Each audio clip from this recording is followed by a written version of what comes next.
क्या दोस्तों आप पोल्ट्री फार्मिंग करने की सोच रहे हैं या फिर आप ऑलरेडी पोल्ट्री फार्मिंग कर रहे हैं? अगर आपको लॉस हुआ है या फिर आप पोल्ट्री फार्मिंग करने की सोच रहे हैं, आप लॉस से बचना चाहते हैं, तो इस वीडियो में मैं आपको सारी जानकारी देने वाला हूं और साथ में एक ऐसी ट्रिक बताऊंगा। अगर आपने उस तरीके से पोल्ट्री फार्मिंग को कर लिया ना, तो आपको 101% बेनिफिट होने वाला है। आपको लॉस कहीं भी नहीं होगा, ये मेरी गारंटी है। तो वीडियो को शुरू से लास्ट तक देखते रहिएगा। इस वीडियो में सारी जानकारी देने वाला हूं कि आपको कौन सी नस्लें पालनी है, फीड कौन सा लेना है, फीड का एफसीआर क्या होता है, मतलब फीड की क्वालिटी के बारे में आपको बताऊंगा, सैड किस प्रकार से बनाना है, कितना बेनिफिट होता है और लॉस आपको कहां पर होता है। देखिए, हम बेनिफिट के बारे में तो सोच लेते हैं, कोई नहीं बताता कि लॉस किस प्रकार से हो जाता है, कहां हम गलतियां करते हैं। और सबसे बड़ी बात, वैक्सीनेशन कौन सी करनी है, किस टाइम पे वैक्सीनेशन की जाती है, सारी जानकारी आपको इस वीडियो में मिलने वाली है। तो जुड़े रहिएगा चैनल से। चलिए शुरू करते हैं। तो दोस्तों, सबसे पहले हम नस्लों के बारे में बात कर लेते हैं। देखिए, मुर्गी फार्म शुरू करते हैं, सबसे बड़ा हमारे दिमाग में कंफ्यूजन ये होता है कि हम पोल्ट्री फार्म की कौन सी नस्लें पालें। तो सबसे पहले हम नस्ल की बात करेंगे। देखिए, यहाँ पर ये कुछ नस्लें होती हैं, जैसे कारी निर्भीक हो गया, कड़कनाथ आजकल बहुत ज्यादा फेमस हो रहा है। एक होती है हितकारी मुर्गी और एक होती है उपकारी मुर्गी। इसमें कोई भी जेनेटिक इंजीनियर के माध्यम से कुछ खास बदलाव नहीं किए गए हैं।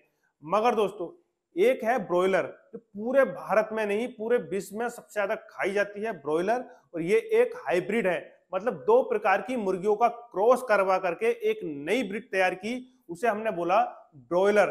तो ब्रॉयलर सबसे ज्यादा खाई जाती है। जो सफेद कलर की आपने देखा होगा चिकन की जो शॉप होती है, वहां पर आपको वही दी जाती है। तो सबसे सस्ती भी होती है और सब इजीली अवेलेबल भी हो जाती है। तो हम आज ब्रॉयलर के बारे में जानेंगे, जो अधिकतर जो पोल्ट्री फार्मर हैं वो इसी ब्रीड को पालते हैं। दोस्तों, अब बात कर लेते हैं फीड के बारे में। फीड सबसे ज्यादा इंपॉर्टेंट होता है हमारे पोल्ट्री फार्मिंग को लॉस में और बेनिफिट में ले जाने के लिए। देखिए, मैं आपको बता दूं, जब हम मुर्गी का बच्चा छोटा सा लाते हैं तो उस टाइम फीड कुछ और होता है, जब वो बड़ा हो जाता है तो उसके हिसाब से फीड चेंज होता रहता है। तो फीड जो होता है वो तीन प्रकार का होता है। इधर की साइड में आप देख सकते हैं, सबसे पहला होता है प्री स्टार्टर। प्री स्टार्टर में होता है 24% प्रोटीन। और जब मुर्गी का बच्चा 10 दिन तक का हो जाता है, मतलब एक दिन से लेकर 10 दिन तक उसको प्री स्टार्टर दिया जाता है, जिसमें 24% प्रोटीन होता है। उसके बाद में आता है स्टार्टर, 10 दिन से लेके 18-19 दिन तक फिर हमें देना होता है स्टार्टर। स्टार्टर में 22% प्रोटीन होता है। उसके बाद आता है फिनिशर, मतलब 18 दिन का जब या 20 दिन का जब बच्चा हो जाता है फाइनल, तो उसके बाद उसको फिनिशर देना होता है। और फिनिशर जो होता है वो लास्ट स्टेज तक देते रहते हैं, जब तक कि मुर्गा हमारे जो पोल्ट्री फार्म से निकल ना जाए। उसमें 20% प्रोटीन होता है दोस्तों। तो तीन प्रकार के फीड आप हमेशा याद रखिएगा, आप नोट भी कर लीजिए अगर आप पोल्ट्री फार्मिंग करने की सोच रहे हैं। दोस्तों, अब समझ लेते हैं, जब हम मुर्गी के बच्चे को अपने पोल्ट्री फार्म में लाते हैं और जब से लेकर के जब वो पूरा ग्रोथ कर लेता है, मतलब 40 से 45 दिन के अंदर पूरी ग्रोथ कर लेता है, यानी कि 2 किलोग्राम का हो जाता है। वैसे भी मुर्गी के बच्चे को 2 किलोग्राम तक ही पालना चाहिए, उसके बाद उसको मार्केट में बेच देना चाहिए, वरना वो ज्यादा खाने लगता है और हम लॉस में जाने लगते हैं। तो जब वो 40 से 45 दिन का हो जाता है और 2 किलोग्राम वेट गेन कर लेता है, उस टाइम तक वो 3 केजी फीड ले लेता है दोस्तों। अब मान लो 3 केजी उसने फीड ले लिया, आपने कितने बच्चे पाले थे? 1000 बच्चे। और 1000 बच्चों ने प्रत्येक ने अगर 3 केजी फीड खाया, तो हमारे पास से 3000 केजी फीड हमने बच्चों को खिला दिया। अब इस हिसाब से देखा जाए, मार्केट में जो फीड का जो कट्टे आते हैं, जो बैग आते हैं, उसमें एक बैग में 50 केजी फीड आता है। तो उसके हिसाब से 60 बैग में, मतलब 60 बैग हम लेते हैं, उसके अंदर 3000 केजी माल निकलेगा, 3000 केजी फीड निकलेगा। मतलब हमने 60 बैग मुर्गी के बच्चों को खिला दिए। तो एक जो बैग आता है ना, एक जो कट्टा आता है दोस्तों, ये आता है 1500 रुपए का। और इसी हिसाब से हमने 60 कट्टे हमने मुर्गी के बच्चों को खिला दिए। तो टोटल जो हमारा खर्चा आया 60 इंटू 1500, तो हमारा जो टोटल खर्चा आया वो आया 90,000 रुपए। दोस्तों, हमने 90,000 रुपए का 1000 बच्चे को केवल फीड खिला दिया। मगर दोस्तों, इसका मतलब ये नहीं कि जो हमने फीड खिलाया है वो 100% जो हमने रेशियो लेकर चल रहे हैं वो उतना ही हो। तो उसके लिए हमें एक चीज समझनी पड़ती है, वो होती है FCR। दोस्तों, फीड की क्वालिटी को समझने के लिए हमें FCR को समझना होगा।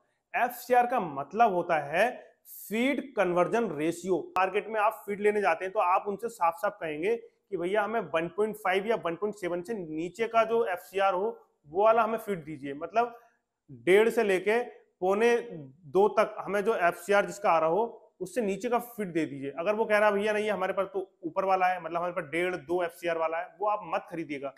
देखिए FCR का जो फॉर्मूला होता है इधर समझते हैं। देखिए FCR बराबर टोटल फीड इन केजी, मतलब ऊपर की साइड में मुर्गी के बच्चे ने कितना दाना खाया वो लिखेंगे, नीचे की साइड में हम लिखेंगे मुर्गी के बच्चे ने कितना वेट गेन किया, मतलब टोटल वेट इन केजी, ये लिखेंगे हम। नीचे वाली जो नीचे की साइड है ऊपर की साइड में भाग दे देंगे, तो हमारे पास जो आ जाएगा वो हमारा FCR निकल के आ जाएगा। और अब हम समझ लेते हैं पोल्ट्री फार्मिंग अगर हम कर रहे हैं तो उसका शेड किस प्रकार से बनाना है। देखिए शेड आधुनिक होना चाहिए, तरीके से बनाना चाहिए शेड। कुछ लोग मैं देखता हूं उल्टा सीधा ऐसे कुछ भी शेड बना लेते हैं, भैया पालना शुरू कर देते हैं। सबसे बड़ा जो प्रॉब्लम होती है वो यही होती है कि हम शेड पर ध्यान नहीं देते। शेड की वजह से हमारे उसमें बीमारियां आ जाती हैं और वेंटिलेशन नहीं हो पाता, तो मुर्गियां गर्मी से या सर्दी से ऐसे मर जाती हैं। देखिए आप सब शेड बनाते हैं, मैं 1000 मुर्गियों के लिए बता रहा हूं, अभी मैं सारी जो बातें कर रहा हूं वो 1000 मुर्गी के लिए कर रहा हूं। नॉर्मली हम 1000 मुर्गियों को 1000 स्क्वायर फीट में पाल सकते हैं बड़े इजीली। देखिए इसकी जो दिशा होनी चाहिए वो पूरब से पश्चिम की साइड होनी चाहिए, मतलब पूरब से पश्चिम की साइड में लंबा लंबा ऐसे करके बनाएं और दोनों साइड से उसको ओपन रखें। और ओपन किस प्रकार से रखना है, कभी हम चाहें तो उसको बंद कर दें, कभी हम चाहें तो उसको खोल दें। जैसे गर्मियों में आपको खोलना पड़ सकता है ताकि डायरेक्ट एयर वेंटिलेशन हो और मुर्गी के बच्चों को गर्मी ना लगे, और सर्दियों में आपको बंद करना पड़ सकता है क्योंकि हवा जो है वो पूरब से पश्चिम की साइड में ही ज्यादा चलती है। दूसरा जो उसकी साइडों में चारों तरफ आपको जाली लगानी है।